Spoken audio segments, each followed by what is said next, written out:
Hello and welcome back to the King of Hearts podcast hosted by me, Chiara King. I literally just came straight from the airport from the south of France. There's been delays. Euro summer is not really Euro summering. What's going on at the airport, people? British Airways, you got to sort yourselves out. I was literally sat at the airport for like 3-4 hours, just like waiting for this flight to take off, and it just didn't. Maybe it's France, maybe it's British Airways, who knows? But I don't know about you, or if you're going on summer holidays right now and the flights are just all delayed or cancelled. It's just not a vibe. Not a vibe. But at least the weather's come out. I come back with a tan. I'm not wearing makeup right now. I feel very like fresh faced. You know, when you just come back from holiday and you're like, I don't need makeup because I have a tan. That's how I'm feeling right now.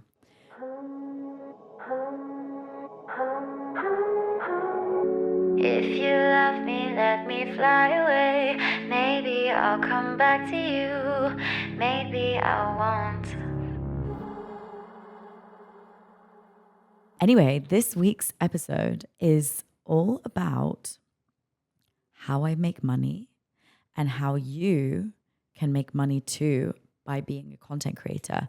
This is actually a very highly requested video.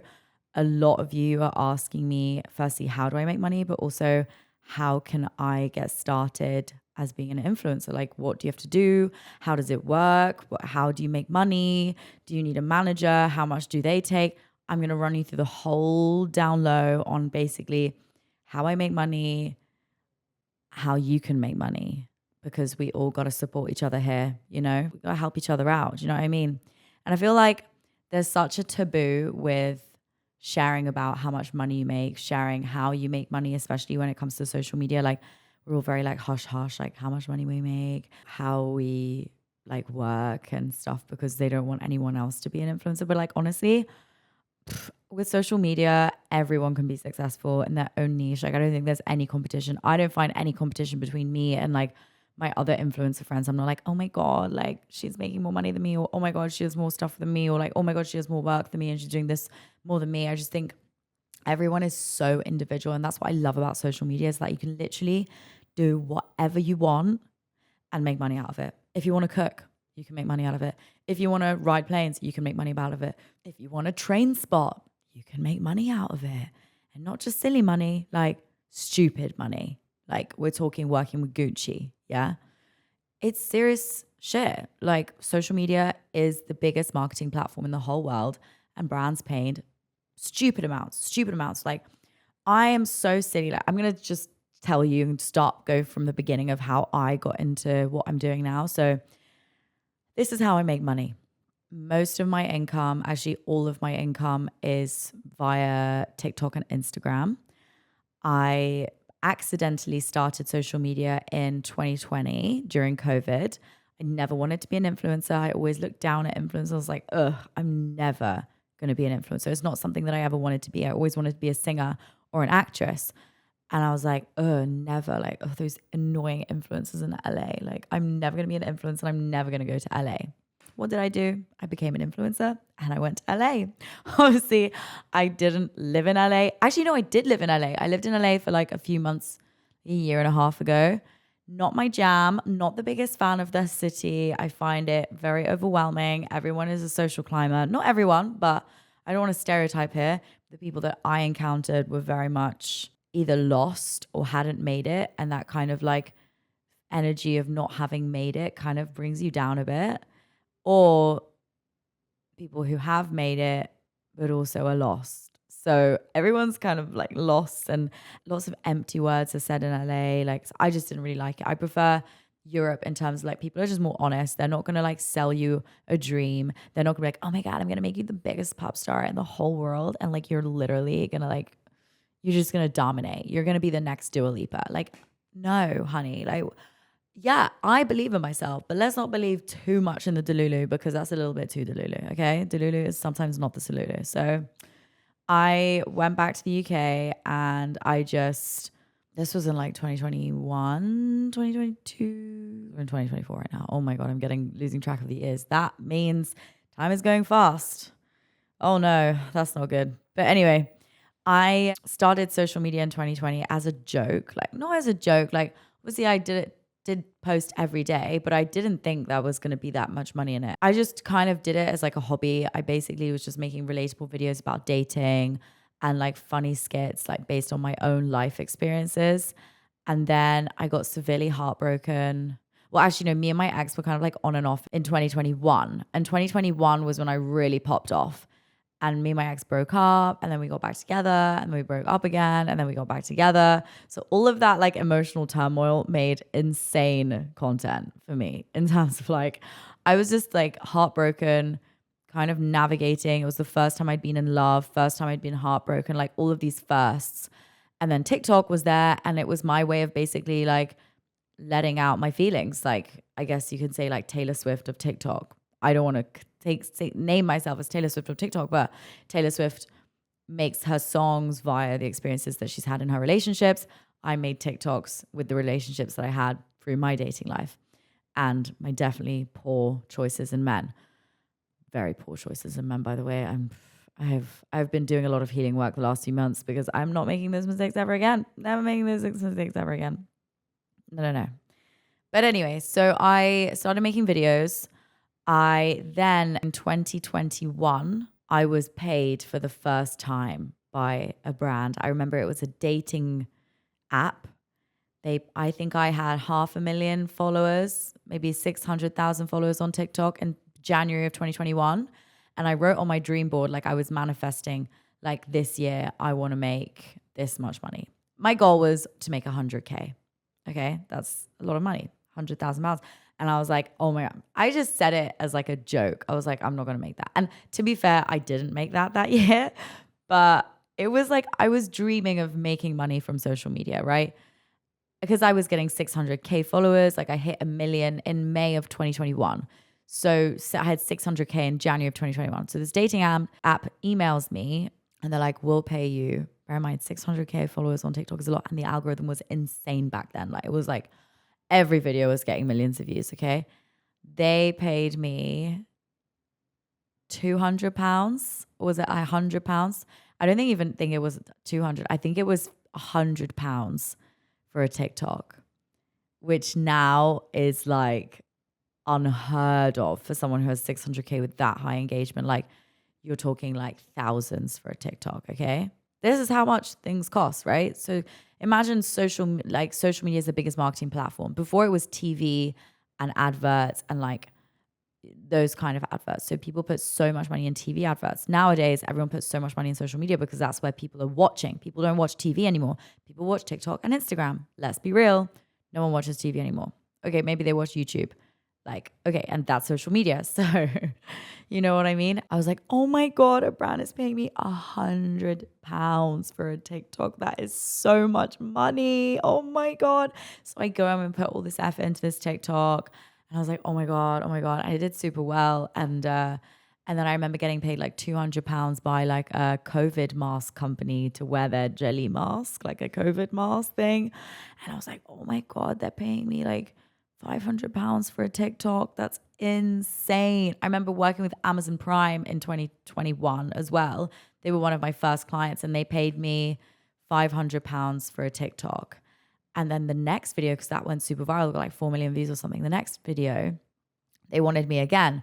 And I was like, okay, £500. And even them, they said to me, I think you should be charging more. And at this point, I didn't have a manager. I didn't have management. So I was like, what do you mean? And they were like, maybe charge like 1,000 for a TikTok. And I was like, £1,000 for a TikTok? Like, what? And at this point, like I had like 1.2 million followers. And I was like, £1,000 for a TikTok is so much money. Oh my God. I was like with my ex-boyfriend and we were just like in the kitchen in Paris. I remember it so vividly. And like, I remember getting the email back from this guy being like £1,000 for a TikTok. And me and my ex were like, oh my God, that's so crazy. Oh my God. I was like, I was so excited. I was like, oh my God, this is insane. How much money this is. Like now thinking back at it, like I charge a lot more for TikToks now and like videos and stuff. So if my manager heard a brand saying £1,000 for a TikTok now, he'd be like, are you having a laugh? Like, are you joking? Because people now understand how much value there is with social media, how much money there is in social media, how much power social media has as a marketing tool to sell stuff. Okay. Because at the end of the day, you're just selling stuff. What I'm doing, I'm working in marketing. I work in marketing. That's what I do, just via social media. In 2021, I didn't have a manager. I actually didn't have a manager until 2022, August 2022. And that's when I met my current management, which I have now. I've been with them for a year and a half. I have technically I have 3 managers. Like they get me different jobs. So I have one main manager. Big up Henry if you're listening right now. He's definitely not listening because he definitely doesn't listen to my podcast. Anyway, Henry, if you are listening, shout out to you. But yeah, so I was very much I'd been very screwed over because I was a musician before I started TikTok. I was a singer. I'd been a singer since I was 19. And so I was doing music for 2 years before I started social media. And the reason I started social media was to promote my music. That flopped. So then I ended up doing other things and just being creative. And that's a tip I'll give you. Just literally throw all your glue at the wall, all the gum at the wall, throw all the gum at the wall, and whatever sticks, just keep doing that. Just keep doing that. I can't tell you, stop overthinking when you're posting on social media. Just post on social media. It doesn't matter what it is. With social media, genuinely, I believe it's about quantity, not quality. Because with the quantity that you put out, you'll see what actually does well. And with the thing that does well, keep doing that, basically. Anything that doesn't do well, don't do it again. Trial and error. You've got to try. If you don't try, you don't know. And I remember I didn't post on Reels. I didn't post an Instagram Reel until 2021, but I'd been posting on TikTok since end of 2019. Okay. So I was so scared to post on Instagram Reels because all my friends from school were on Instagram. Not me having way more followers on TikTok and thinking, oh, they're not going to be seeing my TikToks. All my school friends that I'm not really close to anymore. They're all on Instagram. I'm worried that they're going to see my reels and laugh at me. And I didn't post a single reel for a year and a half, literally just because of that fear. And then when I started posting on reels, it went so viral. I grew my whole Instagram page from just posting reels. I still do now. Instagram is amazing for reels. If you do want to grow, stop doing pictures and start doing reels. Okay. Another little tip for you. Don't post pictures. Pictures isn't going to make you grow. Don't think those aesthetic little cute little pictures are going to be making you grow because they're not. It's the reels. Unless you have impeccable style and you're the coolest it girl in the whole world, unfortunately, that's not going to make you grow. I'm really sorry to tell it to you, but if you want to grow on social media, it's all about the reels and TikTok. You got to post. We're just going to take a pause there and we'll be back after this break. So I'm with my management now for a year and a half. And basically how you make money is I will have my manager having brands coming to my manager's email or my email, or you'll have a share email with your manager. Definitely do get a manager. Be careful with managements. I will tell you that. I've been very lucky with my management. They've been very honest and transparent with me. I've had a lot of friends who've been scammed. 100 grand, 150,000 pounds. Management's taken from them. So be really, really careful about who you're working with, especially at the beginning, because they will find that you're vulnerable, get you to sign a contract. Again, get a lawyer. Don't think mum and dad are going to be okay reading those contracts. Get a lawyer to read the contracts before you sign anything with a management. Okay? Preferably don't even sign a contract with your management because you are the one with value. Management is going to be making money from you. You are the important one here, obviously, when your videos are doing well. But it's important to have a good management, okay? And then what a manager will do is they will get you jobs. They have connections with different PR agencies, different events. Be friends with all the PRs, okay? I didn't even know what a PR was when I entered this industry, but apparently PRs are the shit. They're the people to know. They're the people to be friends with. They have all the contacts. They know all the cool events. PR, amazing. Got to be friends with all of them. Not in a bum licky way, not in a social climbery way, but just be nice to everyone, okay? And you don't know what doors that will open for you. Anyway, so I have my manager. He'll bring me a job. He'll be like, okay, Charlotte Tilbury wants to work with you on one TikTok, and I'm going to go into the specifics of what you should know as well, so that you don't get screwed over in terms of fees, especially if you're doing it on your own and you don't have management. This is something I wish I knew. And I was undercharging so much because I just didn't know what the different terms were. I didn't know what usage meant. I didn't know what boost code was and that you can actually charge for that. I didn't know about how much stories were worth. I just didn't know any of it because I was so new to it. I had no clue. And some brands took the piss. Some brands didn't value my work and would completely undervalue. Like, I'd offer them a number. And of course, you're a business. You want the cheapest price, right? But like £200 for a TikTok? Really? And I was like accepting that and getting excited over it. Anyway, so you have a manager. Managers typically take 20% of any brand deal that they get you, okay? This is standard. Some managers may take 15, but that's quite unheard of. Quite a few managers take 30%. I know some managers that take 35%, depending on how involved they are on your content. Are they helping you with editing? Are they helping, being with you, helping style you? Like, it really just depends. It's kind of like, how long is a piece of string? But typically managements take 20%. So for example, okay, my manager will be like, okay, Lacoste wants to work with you on a 3-part deal. It's 1 Instagram reel, 1 TikTok, and a set of 3 Instagram stories. Okay, that will be the deal. They'll make it cheaper depending on how many deliverables. Okay, a deliverable, I didn't know what a deliverable was either. Deliverables are things that you're selling. So an Instagram reel, a TikTok, and an Instagram post, that's 3 things. So that's 3 deliverables. Okay. A set of Instagram stories, that's 1 deliverable. 1 TikTok is 1 deliverable. 2 TikToks is 2 deliverables. Okay. So it's like 2 services that I guess you're offering or products. I don't know. Generally, you get paid, like I get paid by my management on the last day of every month. Basically, it's kind of like having a salary. Like, I actually do have my own pre-existing clients, like Amazon Prime, for example, is not through my management. I had them before my management. Make sure also, if you do get management, if this is a career that you want to go down, make sure to be really firm with managements to keep your pre-existing clients. Make sure that you can see the emails, because some managements are very, very, very sneaky and will steal your money without you knowing, because you're a young 19-year-old girl or boy and you trust people. You cannot trust anybody ever. Okay? One person even told me, you cannot even trust your own mother. Okay? This is when business gets like a lot of money. You can't trust anyone. Keep your wits about you. Obviously, trust is good to build communities and have friends and whatever, but don't trust people, especially in the industry that you're working. Keep people at an arm's length. And I'm not just saying this because I've been screwed over. I haven't been, but you just never know. Always watch your back. Are they using you?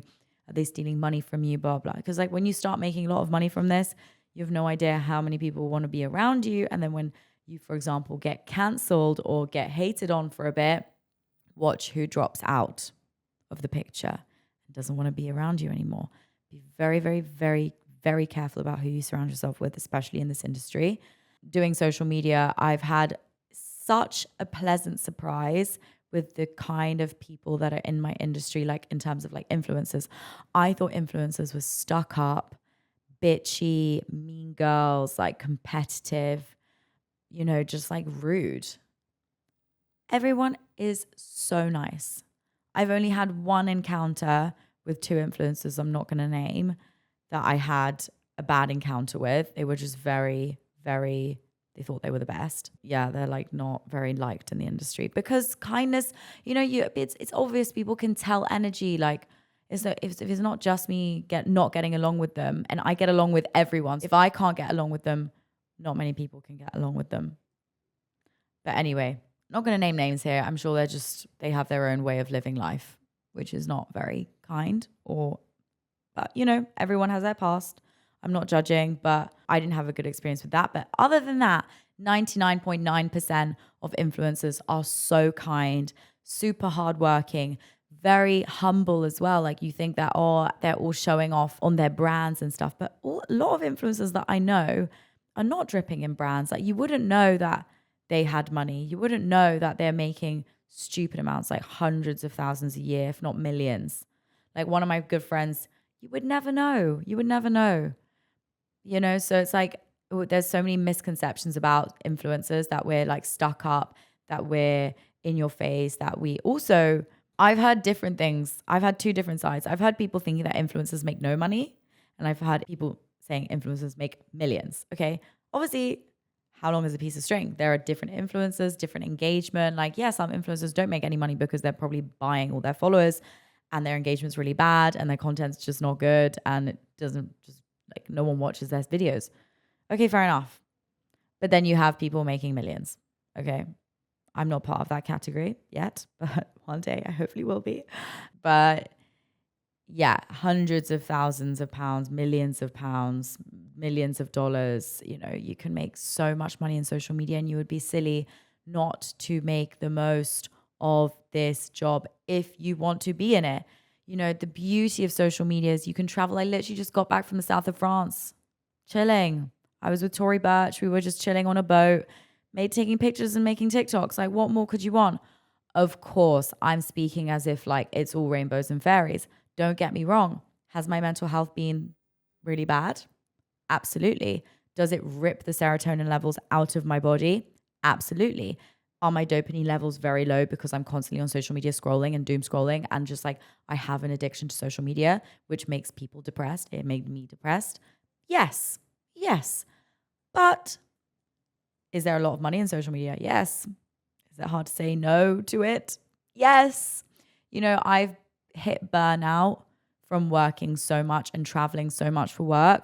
I got really burnt out last year. I had to go on a retreat in Mexico because I was just burnt out as fuck. This year, I was so burnt out. Okay, I went through a breakup, but like, I'm not going to lie, it wasn't just the breakup that made me go to Mexico. Half of the reason was because I was so tired from Fashion Month. Like, I did Milan, Paris, London. I didn't do New York, but like Milan, like Fashion Month, like 4 countries in a month, going to a different show 3 times a day, different outfits. And then you have after parties every day. Like, okay, it sounds so much fun, but then you hit exhaustion and you hit a wall and you're literally like, I am not happy. I'm not happy. I don't want to post. I don't feel creative. And this is the whole reason you do social media is because you're a creative person. And when you don't feel creative, that's when I know I'm burnt out. So just be really, really careful and look after your mental health if you go into this industry because it will eat you alive. Not the industry itself, but your mental health. You need to look after your mental health. If this is one thing you take away from this, is please put restrictions on your consumption of social media because it is not only an addiction, but it will give you depression and anxiety. I was depressed and I'm an anxious person now. I used to never be an anxious person until I started social media. I never knew what a panic attack was until I started social media. It's a real, breathing, living thing. Stress is an invisible killer. And as much as, you know, the lifestyle is amazing, what you see on social media is amazing, you don't understand. It's like the tip of an iceberg, what you actually see on social media versus what actually goes behind the scenes. Hate. Bloody hell. The amount of hate I've had in my life. Jesus Christ. I could build an army with all the haters. But haters, that's another thing I will tell you.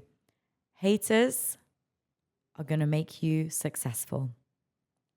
No one successful in the world has never had a hater. No one successful in the world has never had hate. I'm really sorry. It just doesn't happen. When you have a lot of people watching you, everyone has a lot of opinions on you, whether you're a celebrity, whether you're an actor, whether you're an actress, whether you're a musician, whether you're an influencer. The only issue with content is that we're obviously much more relatable and obviously, you know, we're more normal people than like, you know, a celebrity like Jennifer Lopez. You know, she's a bit more out of touch with reality. She's still a human, bear in mind. So really also be careful because celebrities do also read their comments. So just be kind to everyone. But because, you know, I came from like a normal, I was studying at uni. I was just like a normal kid. Obviously, people connect with me more as a normal person. Like I'm relatable. My content's really relatable. That means because I'm vulnerable online, people are more quick to judge me. People, they think that they can speak about me. So just like if you're going to go into social media and if you're going to go into like the kind of themes that I talk about, like love, relationships, heartbreak, you know, dating. It's all very, very vulnerable topics. And like everyone has an opinion because everyone can relate to it in the world. Please just, you have to be strong. Don't believe everyone says about you. Don't believe what everyone says about you. And make sure you know yourself so strongly that no one can affect the way you view yourself. You know, there's no wonder why all these influencers and celebrities all get plastic surgery. You know, I'm judged every day on how I look. Everyone is judged every day on how they look, especially when you're in the public eye. You know, I've recently been thinking of getting Botox in my forehead because I'm going to be super real, because like I'll go online and people will be like, oh my God, she looks so much older than 25. She looks like 30. And I'm just like, fuck, do I look 30? Like when I lift my eyebrows, I have wrinkle lines on my forehead. And I'm like, oh my God, should I get rid of those? Should I get rid of those? Because like apparently we all need to be young forever. Julia Fox, actually, so if you don't know who Julia Fox is, she's this iconic, she's a brat queen. She's a brat queen. She dated Kanye West, but she's way more than who she dated. She's an icon. She's a model. She's just great. She's also on TikTok. And she said, why can't we make aging cool? Why can't we make aging cool again? Aging is cool. Let's be cool and let's stand together and stop with the Botox. She's like, I stopped Botox like 6 months ago and I want to age.